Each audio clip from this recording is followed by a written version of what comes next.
Ngayong araw, gagawa tayo ng isang masarap na recipe ng fried chicken. Kaya kung gusto mong matutunan, steady ka lang dyan. Umpisahan natin sa paghihiwa nitong ating isang buong manok.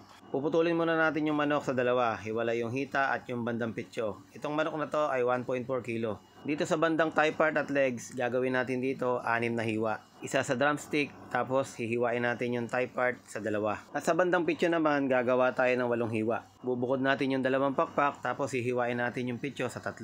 Kung may bala kang magnegosyo ng fried chicken, pwede yung recipe na to. Pero para kumita ka, ang gagamitin mong manok ay 1 kilo o 1.1 lang. Tapos na tayo mag-chop, ngayon naman gagawa tayo ng brine solution.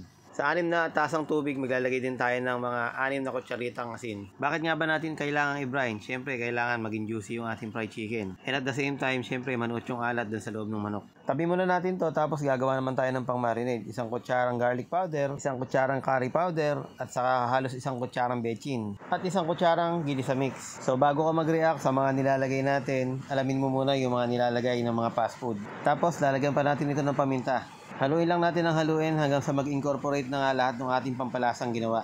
Tapos balikan na natin yung ating binabad na manok. So tanggalin natin sa pagkakababad. Pagkatapos nating ibabad, tatanungin mo kung babanlawan pa ba. Pwedeng banlawan, pwedeng hindi na. Basta pag binanlawan mo, wag masyadong matagal. Yung mabilis lang, isang running water lang, okay na. Lagyan natin ang 3 kutsarang mixture na ginawa natin kanina. Tapos imekos-mekos lang natin hanggang sa mahalo ng mahalo at imamarinate natin to 1 oras hanggang 2 oras. Pero ang pinakamaganda talaga dito, 1 araw sa rep. Ngayon naman gagawa tayo ng ating breading mix. Bali ang gagawin natin dito, 4 na tasang harina at 1 tasang cornstarch.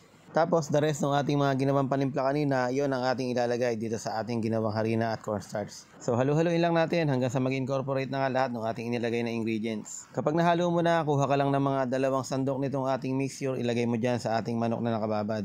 Tapos tutubigan natin ng dahan-dahan. So kailangan mapalapot natin itong ating nilagay na mixture na to. Ito yung magsisilbing wet butter natin. Basta kailangan tama yung consistency ng ating mixture. So kapag ganito na, pwede na yan. Ngayon naman magbe-breading na tayo. Transfer na natin yung manok sa ating breading mix. Tapos halu-haluin mo lang. Tapos maya-maya pagka nalagyan na lahat, pwede mo nang kamayin. Habang hinahalo mo ng kamay, pipiga-pigain mo ng bahagya. Kaya nga natin pinipiga kasi kailangan natin magkaroon ng flaky yung ating fried chicken. Tapos taktak mo lang yung mga excess na harina at pwede na tayo magprito. Kailangan mainit na yung ating mantika bago natin isalang. Tapos 12 minutes to 15 minutes luto na yan. So ganito yung ina-expect natin na kailangan magkaroon ng flaky texture. Kailangan habang hinahango mo, ganun pa rin yung temperatura ng iyong mantika. Para malutong at mabilis malaglag yung mga excess na mantika. And at the same time, kahit hapon na malutong pa rin yung fried chicken mo. Kaya kung may natutunan ka sa ating ginawa, baka naman pwede mag-comment ka na kung taga saan ka.